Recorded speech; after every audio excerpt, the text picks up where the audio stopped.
This is our Vuly Thunder 2 in a size medium. We have had it for just over 4 months and I'm going to run you through all the logistics. So we mainly chose the Vuly Thunder 2 for not only just the safety net but also the springless setup. We have 2 young boys and safety was our first priority. Now when we got the trampoline we opted for 2 accessories. The first one is the shade cover.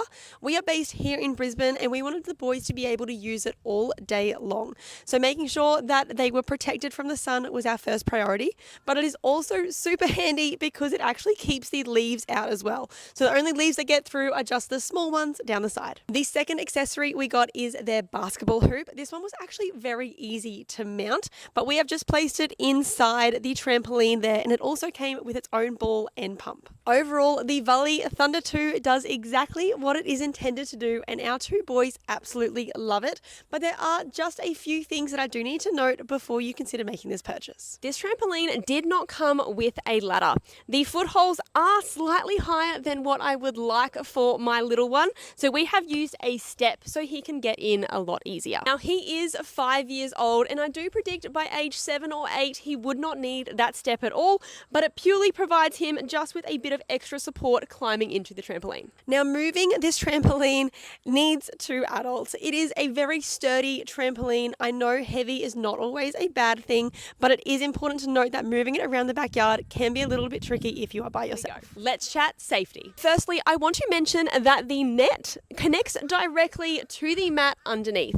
This means that there is no gaps and no small holes for any small fingers to get in. Poles also flex outwards when you hit the net, so it means there is nothing to bang your head on as the kids jump around. And of course, what Vuly is most known for, there is no exposed springs at all. They are leaf springs, which was super important for us with a 5 and 1.5-year-old. And of course, the entry. It is a flap close, so there is no zippers here. Now, this is our main point of concern though. As much as it is great that there can be no fingers caught in here, getting in and out can be a little bit tricky. So our 5-year-old has no issue when it comes to the entry of the trampoline. He does use this small step though to get up. Now, when entering and exiting the trampoline, there is no specific footholds when it comes to getting on the mat. So as an adult, this can be a little bit tricky as you are forced to stand inside the net.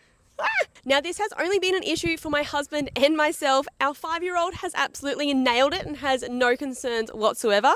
He gets in and out of the trampoline by himself. Let's chat bounce and performance. Now one thing the kids will notice is the bounce. Now the center of the trampoline to the outside of the trampoline does have considerable bounce differences, but for young kids it is both controlled and stable, so you cannot bounce too high but you still have some fun. The one thing I will note though is with the shade cover on up the top, you cannot jump super high. So if you are a really tall adult, this is something to keep in mind. After 4 months of constant use, like I'm talking nearly every day, we have noticed no squeaking or no extra movement in the trampoline.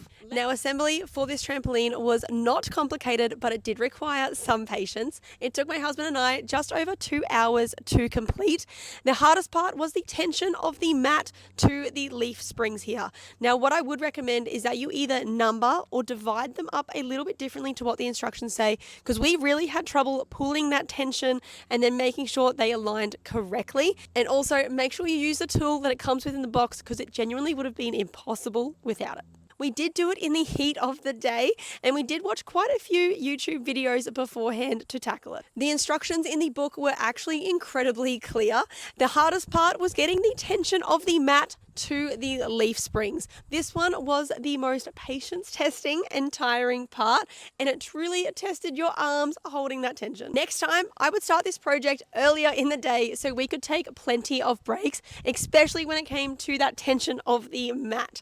And I definitely would avoid doing it the night before Christmas or before a birthday party. Let's chat about the build quality. Now we are Brisbane based, so this trampoline gets the heat of the sun during the day. We have noticed no issues with any of the powder coating, the springs, or even the noise that it makes in the last 4 months since we have owned it. We have also had a number of storms here in Brisbane in the last few weeks, and I can confidently say the fabric has held up incredibly well, including quite a few storms with some heavy hailstones. Now the most important part, the durability. Now this trampoline stays outside all year round. We have had it through winter, spring, and we are now heading into summer. Considering the boys jump all over this trampoline, the poles have held up considerably well. There is no movement or flex, and the same goes for the net. This trampoline still looks very much close to new, but that's exactly what you should and would expect after 4 months of owning it. I would highly recommend this trampoline to a young family that loves being outdoors,